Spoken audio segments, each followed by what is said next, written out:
welcome everybody, and thank you for taking the time this morning to join us for Women Rising, which is a celebration of female founders from across the island of Ireland. And it's a genuine pleasure to be at this event today with all of you, and something I've been looking forward to for quite a while. Today will be a real treat. You can expect to meet other female founders. You will be able to share your experience and hear from a really inspiring panel this morning. The event is co-hosted by RDI Hub, Scale Ireland and Awaken Hub, with support from Intertrade Ireland. I see some faces that I know and some new faces, which is great. And for anyone I don't know, I'm the community manager here in RDI Hub in sunny Kerry. RDI Hub is a space for corporates and researchers and startups to come together to collaborate and to find new sources of business growth. We also run the NDRC program with our partners in Portershed in Galway, in Dogpatch Labs in Dublin, and Republic of Work in Cork. I also have the great pleasure of every month running Founder Circle, which is a space for tech founders to gather and share experience and connect with industry leaders. And we run that with Scale Ireland. Scale Ireland, for anyone that doesn't know, it's an independent policy voice for Ireland's innovation-driven enterprise. And that's everybody on this event today. And there's never been a more important time to have a seat at the table when it comes to policy and government policy. It's such an important thing right now. And our final co-hosts today are Awaken Hub, who has in the last 8 months built a beautiful community of female founders and allies. Mary Carthy, Mary McKenna, Sinead and Claire have done a fantastic job bringing together a supportive community, and their mission is very clear and aligns really closely to ours, which is to create a vibrant community that supports startups across the island of Ireland. And I think that's a really exciting thing. Our sponsor today are Intertrade Ireland, and they're delighted to be able to support the event this morning. As they're the cross-border trade and development body, they're happy to be part of bringing female founders together to celebrate success and to forge connections to accelerate business growth. Today, at some stage, take a minute and go onto the Intertrade Ireland website. They're doing great work across innovation, trade, Brexit, COVID, but specifically, if you are looking to raise investments at the moment, look at the Funding for Growth team. They're doing the Seed Core Investor Readiness Competition and have been running it for a couple of years. They also have an equity advisory clinic. This is 90 minutes, one-to-one advice on getting ready for investment. That's free of charge, so absolutely go on there. And probably last but not least, the Intertrade Ireland Venture Capital Conference is on tomorrow. If you get a chance, register for it because it's open until 5 o'clock this evening. And for a startup, you fill in your profile and they potentially match you with investors that will be interested. To me, that's a no-brainer. So, our agenda today is pretty simple. First, we'll have a 30-minute panel discussion with Anya Kerr, founder and CEO of Kenzen, Patricia Scanlon, founder and CEO of Soapbox Labs, Susan Kelly, CEO and co-founder of Respiratory Analytics, and Lizzie Hayeshida, co-founder and CEO of Change Donation. So after the panel discussion, we'll then go into curated breakout rooms where you'll have a chance to meet other people and share some experience and some knowledge and ask some questions. The breakout rooms are an opportunity to meet people from across the island of Ireland and share some feedback. In each of the breakout rooms, there will be a host, and the hosts are women that have set up businesses, exited successfully, or are still in the trenches. And they're there to answer any questions you have, but also to gather the feedback you have specifically around what the ecosystem can do to better support female founders into the future. That's what we're trying to find out today. After that, we'll come straight back here at 11:55 for a Q&A with the panel before we wrap. So, without further delay, Mary Carthy from Awaken Hub, I'm going to hand over to you for the panel discussion. Thank you very much. It's lovely to be here this morning. As we are approaching International Women's Day, it would be really remiss of me not to ask a question of the panel. How have other women supported you to get to where you are in your career today? And Anya, I might start with you. In terms of women, and I think we've all, seen the Ruth Bader Ginsburg quotes, we can all fight for the things that we care about, but you have to do it in a way that lead others with you. And consider myself very fortunate in what I would call a squiggly career. I look at Martina here. My career started out in journalism. I've been in a startup before with Storyful. I've been inside the platform and back to startup life again today. And I think in having had mentors, having had coaches and also sponsors, and I think that's probably a really important thing for all of us to think about, that there are different women and frankly different men who can help you in different ways. And I probably have gotten better at that over the years of realizing that I need a mentor to answer the questions that I have, when you're trying to figure out what grant, what network, what event. So they all have the answers. But then sometimes you need a coach, someone who's going to question your answers, because the answers are actually sometimes deep within you. And I think women are especially good at that. And I've had a lot of female coaches over the years and being brilliant at what I call lava, listen, acknowledge, validate, and then ask again, constantly teasing out your own answers, that you're actually finding the answers within you yourself. And then sometimes having sponsors inside organizations, because so often women maybe aren't in the boardrooms, maybe you're not sometimes in the room where it happens. And we need men in those moments to go, Anya's got it, or Anya could do that. You have to be the one that is absolutely stubborn about the why you are doing something and telling people the how. And that is the importance, I think, of moments like today and events like today and the support systems around all of us, with a group of women and men here, that you might actually reconnect with your sense of why. Because when you know that, the hows are a little bit easier. Susan, I wanted to ask you as well. Anya mentioned mentors and supporters there. Susan, how do you go about finding that critical right mentor at the right time?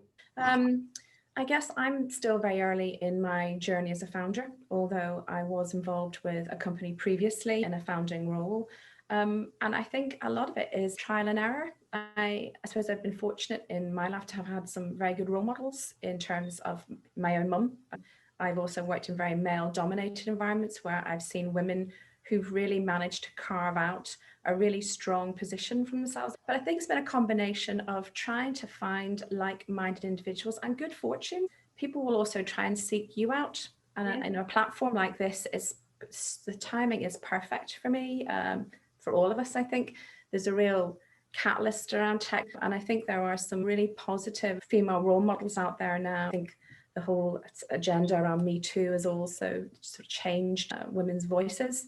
But I think these kind of platforms have been a big driver for me. I've been fortunate. I've got 4 women investors in my company. And I think that's been a huge door opener, and even conceptually and philosophically, that's a big change in terms of how we know we can go out there and find, good women investors, role models, mentors, coaches. They're out there. This is really providing a focus point for that. What kind of supports? Yeah, did you put around yourself when you started out, to ensure your success? Like, what types of steps did you go through when you were starting out?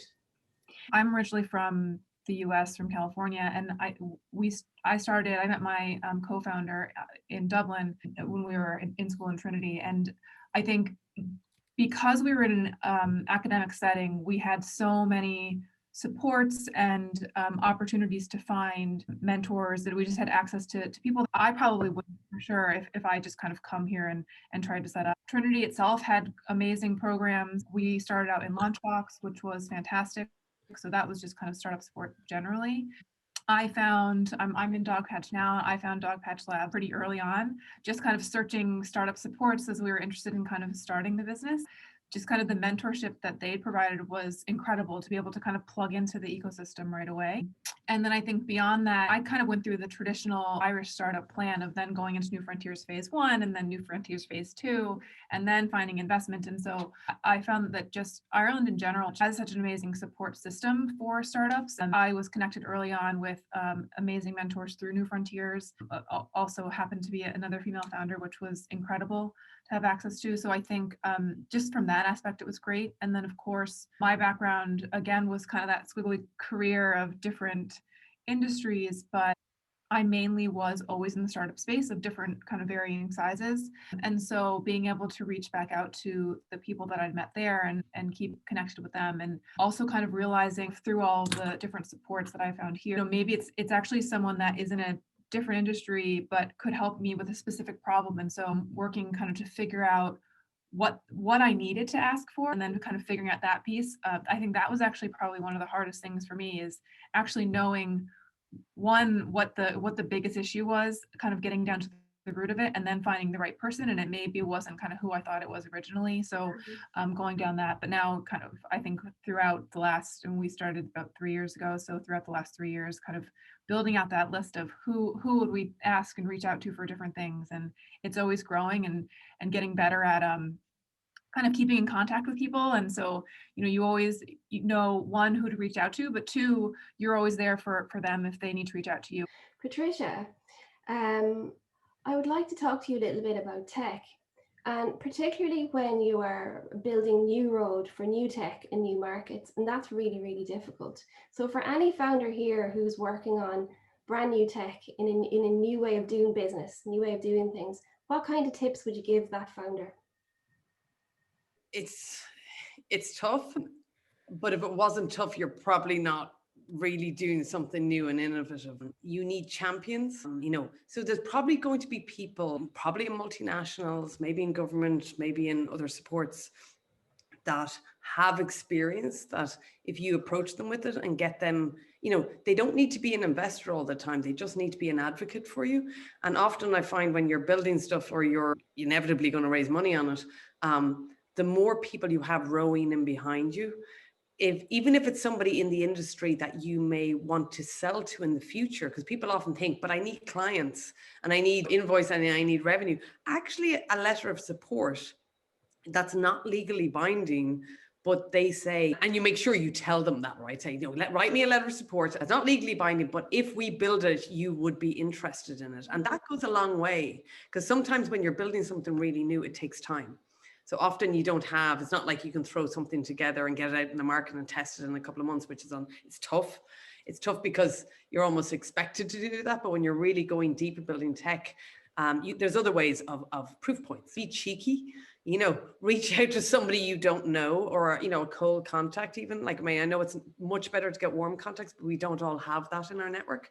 Mm-hmm. So LinkedIn is a great way to do it. Always ask for advice. Don't ask for too much of people's time, but just say, I'm building something. I'd love your opinion. And people are good. Like, people are open to things like that. Just start building up a network. And that if it's somebody locally here, great. If you can have a coffee or virtual coffee, whatever you can do. But, building something new in tech, you probably have a unique experience that you're bringing to it. And that's really important. But there's bound to be other people who will go, I get it. Yeah. It'll resonate with them. And then find a way to help them support you, because when you go to pitch to investors, you could point to these people going, these are my referees, these people believe me, and maybe they can be an advisor to you, maybe they can be, there's loads of informal ways even early to get people on board, and that helps. Anya, building the tech and making the road that you're making for your company in Kaizen, what kind of places, what markets do you think are really emerging and hot right now that for founders who are working on really interesting technology should take a look at? In my world, like that thread line I talked about earlier is about doing things that help people better understand the world around them. So it doesn't matter if you're traditional journalists, as I have been in the past, or now in Kinsen, where we're dealing with the world of disinformation, or what some people might call fake news.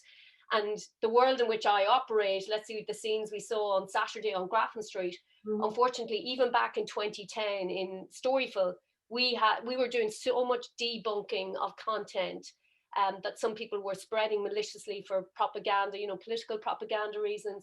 You had people doing it with bad intent to sow confusion simply because they were doing it for their own adrenaline, psychological hits. Some of them doing it for social reasons, others doing it for financial reasons. So what we saw in Sarda has been years in the making. So you've just had bad actors trying to use platforms of that nature.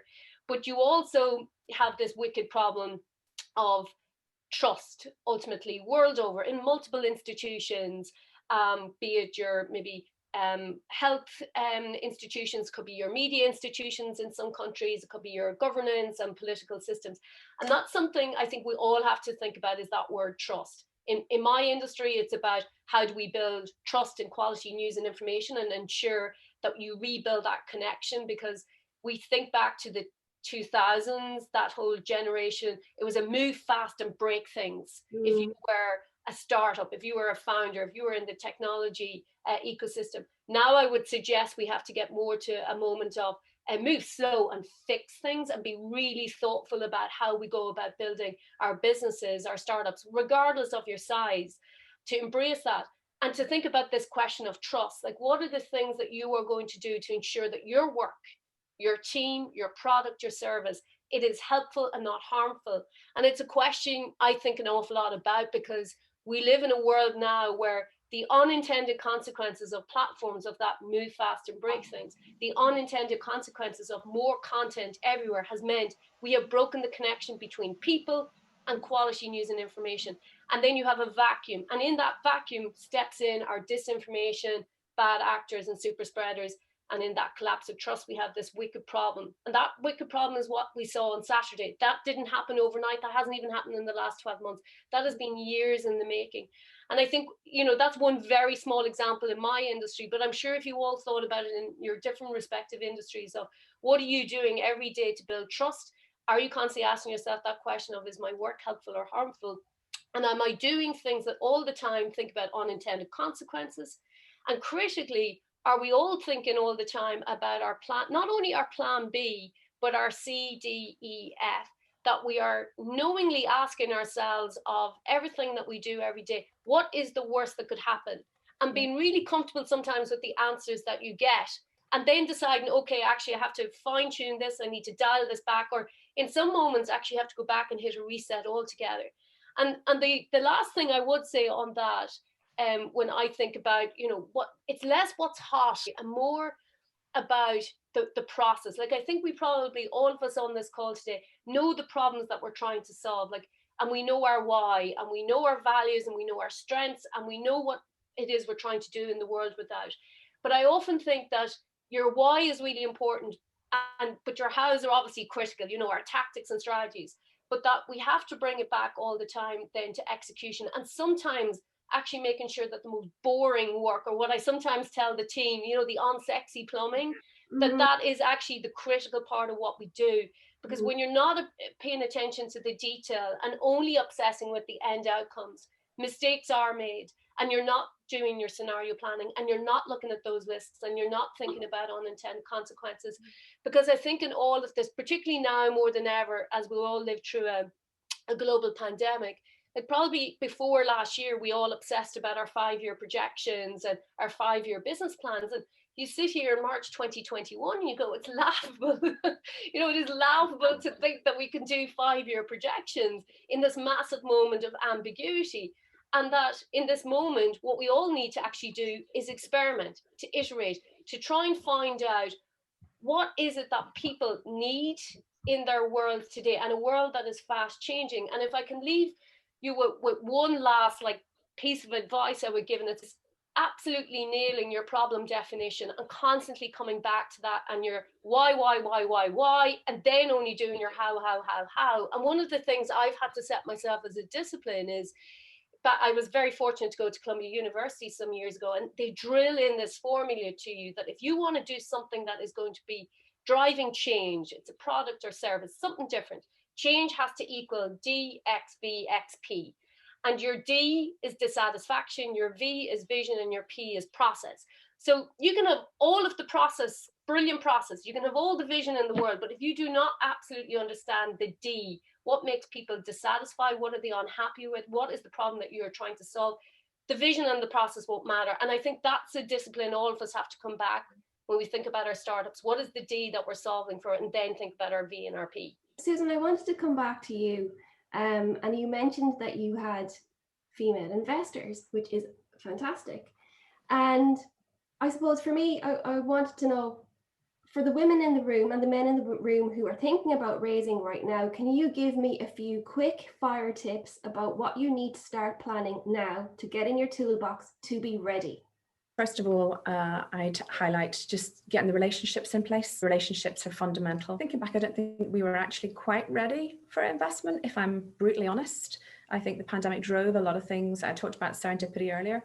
But in terms of being ready, I'd had some experience in a previous company, so I was really clear on what the problem was that we were trying to solve. And I think I could articulate that quite well. And I think that came across to people, that I met. They understood that we have a big problem we're trying to solve. And I think in a peculiar way, it comes back to trust, which Anya had spoken about, building those relationships where people trust you. And then that in itself, the network effect of that, I think shouldn't be underestimated. We live on a tiny island. There's, good and bad elements to that in terms of our geography. But that I think was a key element for us. So we knew what we were trying to solve. We knew it was going to be difficult raising. We've hardware and software, and everybody just kept saying to me, write it out, it'll be over in a year. And in fact, they were saying initially it'll be over in 6 months. We didn't. We kept going. We just kept going. And I think that kind of resilience also was apparent to people, that we're not giving up on our problem. We weren't giving up on our solution. And that, I think, helped us to get ready. People talk about pitching, and I've seen a lot about pitching to a lot of investors. We didn't do a lot of pitching, if I'm honest. I think we've been kind of fortunate. We're in medtech, we're in respiratory. It's something that's obviously it's of interest at the moment. But I think it was just having that mental readiness. We didn't go out with a really fancy deck. We didn't have any money to go and prepare a big deck. So if anybody was sitting there thinking, we've got to go and do 12 slides that are all singing or dancing, we didn't have that. But we defined our problem well. We defined our solution well. We, I think, capitalized on a small group of very interested people, and our very first investors really helped us to expand that. Patricia, I'm going to ask you a question now, and it comes back to relationships, and business is all about relationships, and also relationships with your funders. Have you had the experience where maybe an investor passed initially and then maybe came back later on and said yes, or approached you? It's not always straight sailing, is it? No, it's not. It's trust, and it's time. And as Susan said there, I think trust is huge, actually. I had a very long list of people that I drafted initially. For some of them, we weren't ready, or often what they do like to do, we often call it the slow no, but it's often not slow no. Sometimes they're actually drawing out the process a little bit in order to see whether you do what you said you would do. So just be really super aware when you start talking to people and you say, in 3 months, I'm going to have this, and in 6 months, I have this. Make sure you're going to have it, because nothing gets closed in less than 3 months or 6 months. Realistically, it's 9 months to a year, especially in the early stages. So what we did was we started talking to some people initially. They were interested, and they get back, and we're going to have a talk about it. But it was all very drawn out, and maybe it goes a little quiet, right? It took a while. We found the right investors. We found our lead investors. And then what I did was, because we'd secured some funding, not secured, it's kind of like a soft commit, it's often called, right? Again, not legally binding. You have to try and bring people along the journey with you. You're not putting my money if I don't hit this target.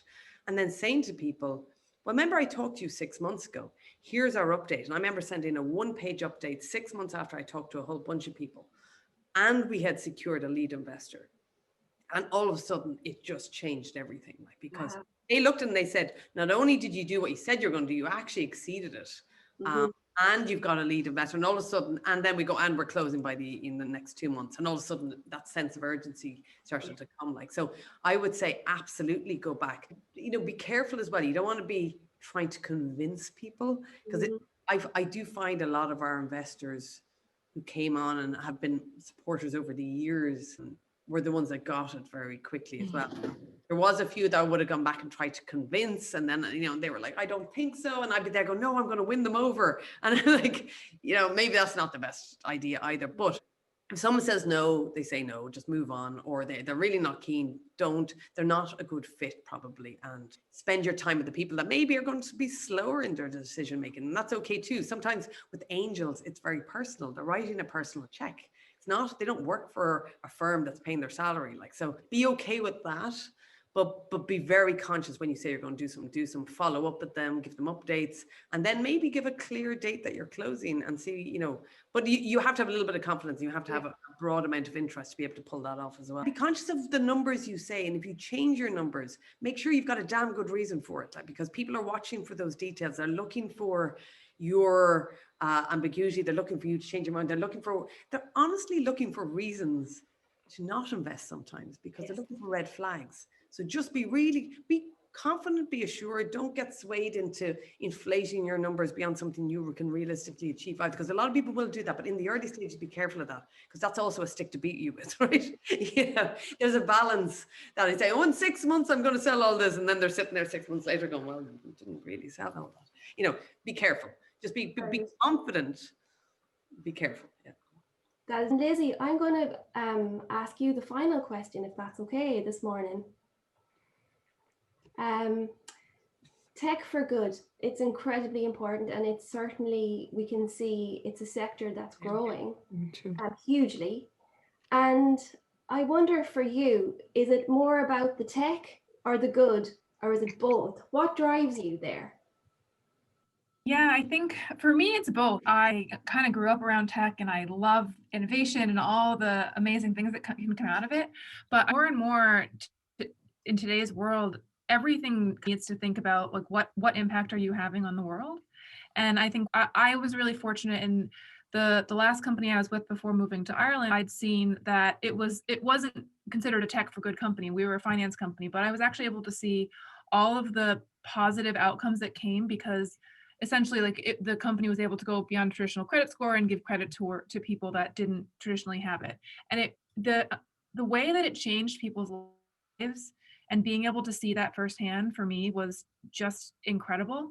And it was such a simple kind of idea of, like, maybe it was even buying something frivolous, but like knowing that you were able to do that, and just like the power that as someone in tech, that you can help kind of facilitate that for someone, was a really kind of powerful thing for me to experience. And so when I moved here and ended up meeting my co-founder, we were kind of talking about what could we do that would make a big impact, but that would be really disruptive and innovative to an industry.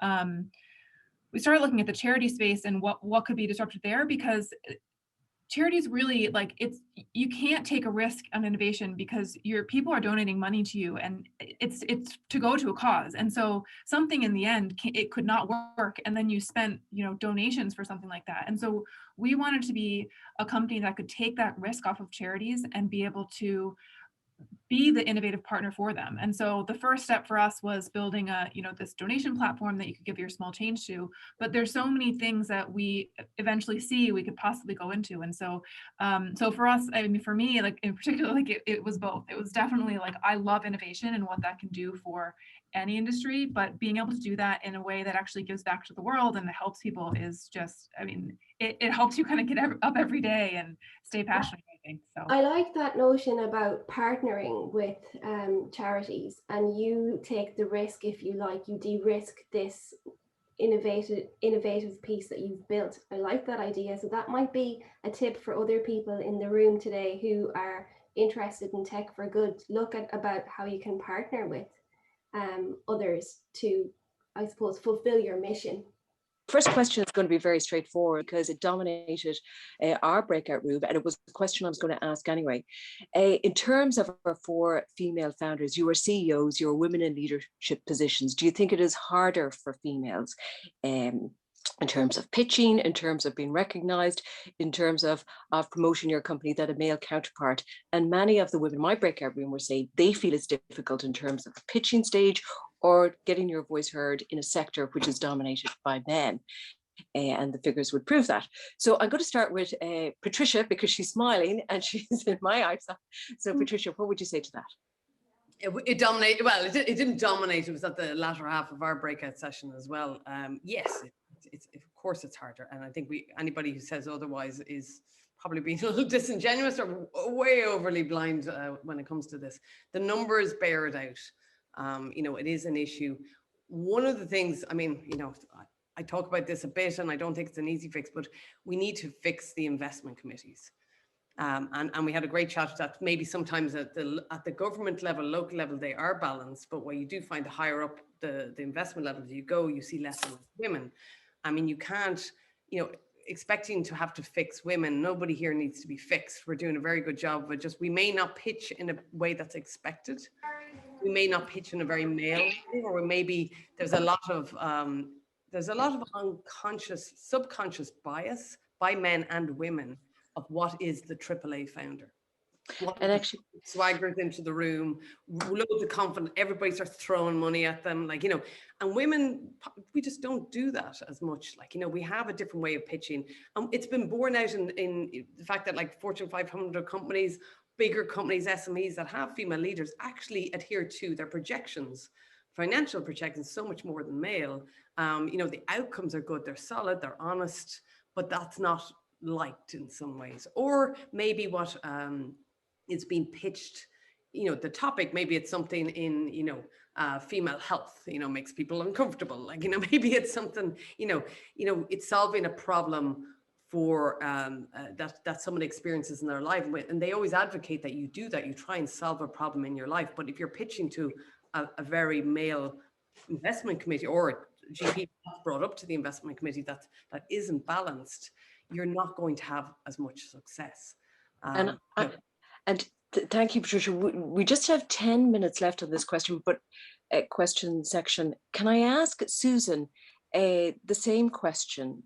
Because from a different perspective, have you yourself experienced what has come through in some of the breakout rooms, and other people are, texting me and I've said it's come through, or have you ever experienced, as Mary McKenna experienced in her breakout room, imposter syndrome?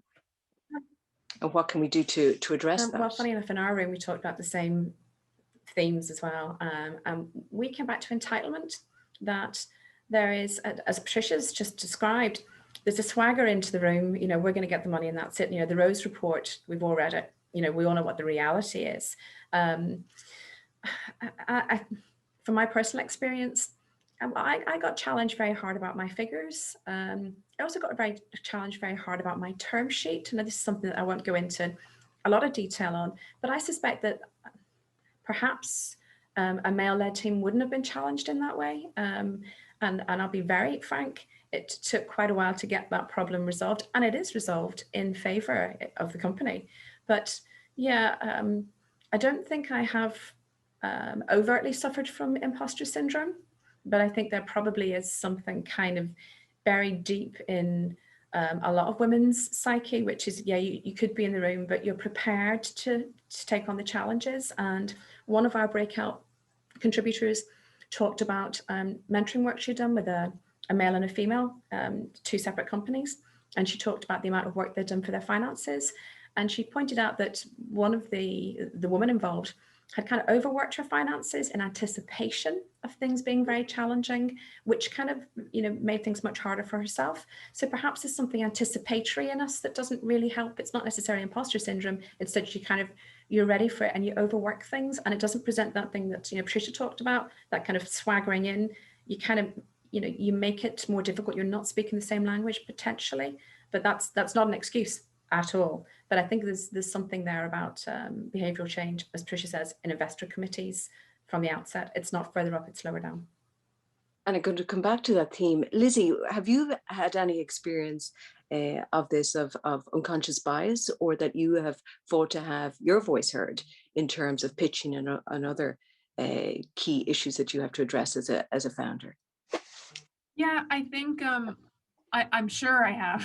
I think I remember actually just earlier in my career, I felt this probably like very strongly. I think I've always kind of worked in a male-dominated industry, and so it's probably not surprising. And I had actually an older female colleague take me aside and kind of explain to me how to be heard, and how to actually use body language to be heard, and to be kind of understood and taken seriously. And so I think that really helped me. And that, I mean, I that probably happened when I was about 25, and I've taken that with me every step of the way. So I feel like now every time I see that start to kind of happen, I know, like, you know, maybe everyone's kind of talking around you and it's hard to get your voice heard sometimes, or like depending on your personality type. And so like learning things like leaning in and showing that you're going to talk, and kind of using your body language and your actual kind of physical presence to make sure that your voice is heard. I actually also, someone recently told me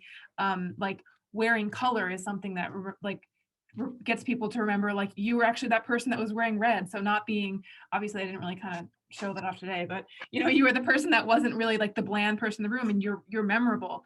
Things like that I think actually help kind of get your voice heard and make you memorable. And I think it's not something that you want to have to do, but I think it's something you kind of learn and bring into, or I do at least bring into kind of daily life, so that you do get your voice heard more, and that kind of goes away a bit. But imposter syndrome wise, for sure, all the time, I think, me personally, like, I always come in and I'm like, am I the one that knows this the best? But like, you have to kind of remind yourself, like, yes, I've been working on this for so long, I know what I'm talking about. I have to show that confidence when I'm, you know, coming up. And just because, you know, someone maybe has 10 years more experience doesn't mean they've been working on this specific problem. And so just knowing that and reminding yourself to be confident even when you're less confident is really important.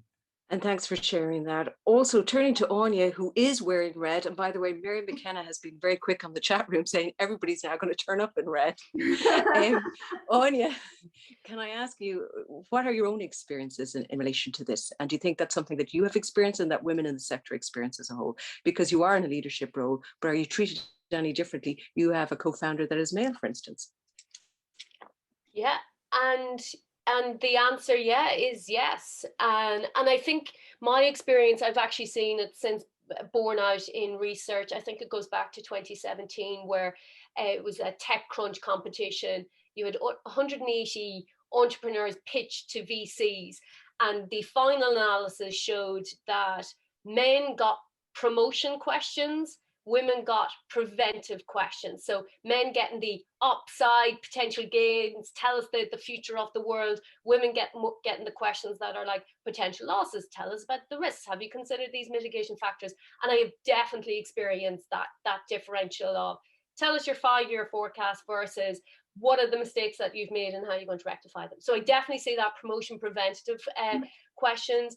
And I would say, you know, back to some of the questions that I think everybody's thinking about today, like, there's so much lazy analysis that it goes on out there about the confidence gap and the imposter syndrome. And that's not to say that some of that isn't real for women. I'm not for a moment minimizing that. But I do think when women have been supported, because we sometimes talk a lot about financial capital when we should be thinking about social capital as well. And what are we doing to make sure that women absolutely know their values, their strengths, their interests, their sense of impact? Because I think all of our sense of impact is a little bit different. For some of you, it is going to be about what can I do that is security, that is going to put food on the table, pay my mortgage. For some, it's going to be about connection and a feeling of belonging to something. And at the tip of the sphere, for some of us, it's going to be about legacy and impact and doing good in the world without. And it's just knowing that. And then when you know that about yourself and what is that inner fire, as I sometimes talk about it, well, then you can silence. And if I can recommend one last book today, I know I'm always recommending this book, but I swear I don't have royalties in it. It's Playing Big by Tara Moore. And I read it 2-3 years ago. And that was a game changer for me, because I realized we all have this inner critic. You're never going to get rid of it. But what you do have to try and do is tame it. and that you have to find ways to kind of get around it so that you go past your familiar zone, the comfort zone, and sometimes just go out into the unknowns. And I was definitely someone who was guilty of the, what she called the this, then that. And I would often be like, well, I need to have that experience, or I need to have the MBA, or I need to be further up the ladder before I can ask that person for a coffee. And she's all about just go to the that, like have the courage of your convictions. So that's one thing. And the last thing I will say in terms of this moment, why it's not about a confidence gap and more the system being broken, is that like you look at all of the data, the investors, they are male. And that's not to say men don't invest in women, of course they do, but they have their own unconscious biases. They look through the lens a little bit differently, like in terms of how the whole world is designed in favor, unfortunately, of some male biases going back since the beginning of human nature. But we also have to be honest about the context of this moment. Like a year ago, we were talking about COVID being this great equalizer. Well, it's not. Like we are living through what is called a she session, in that this actually negatively impacts women more than men in this moment, what we are going through in a global pandemic. Like 40% of the global labor force are women, but they account for more than half the total job losses world over. You look at this so-called double shift. We have to be honest about the fact that unpaid childcare, unpaid domestic work, it is often, by and large, women. And you look at the statistics coming out of like places like the UK, male professors at the moment turning in their papers. Women, no, they're asking for extensions because they're doing this double shift. They're caring for others and then trying to do the work. And we have to be honest in this moment about what that takes. And thanks, Anya, for all of that and imparting all that advice and also your experiences. We have 1 minute left. So everything has been raised in relation to child minding, that it may come up, or the potential that female founders may get to that stage, and it may deter them in terms of their work and focus on their startups, to specific supports, to attracting female investors. But I'm going to just use this minute as a whip around. I'm going to start with Patricia. One piece of advice to all the women who are on this call today, what would you give them? You know, very quickly. Every meeting you do, every virtual coffee you have, get them to give you one referral. Who should I talk to? Can you make that introduction for me? That is brilliant advice and very practical advice. Susan. Just keep going, believe in yourself, and just keep going, and use these networks. That's brilliant. And so say all of us. Lizzie? I think go into every following on the coffee from Trish, going into everything with kind of a question or an ask that you want to get out of that, not get out of that person, but you want to learn from that person, so you can kind of continue to move forward. And Anya. Book time in your calendar every week for on the balcony. Get out of the trenches, step onto the balcony mentally, and just go, what am I trying to do? What's the 6 week, 6 month, 6 year strategy? Brilliant. All practical advice that everybody walks away today, and also some comfort that everybody gave some very open, insightful information of what they've experienced. Some people in this room are obviously experiencing at the moment, but they've got through it. They're all very successful. And on that note, we want to thank all our female founders for sharing their stories and being so open and honest and giving their advice in such a frank way today, and for inspiring the next generation and also the other female founders to achieve their ambitions and to build their own tech companies. So thank you to Patricia, to Susan, to Anya, and to Lizzie. And I also want to say, of course, a big thank you to Intertrade Ireland, which supported this morning's webinar. As the cross-border trade and business development body, Intertrade Ireland helped us to bring these 4 very successful female founders from across the island together this morning.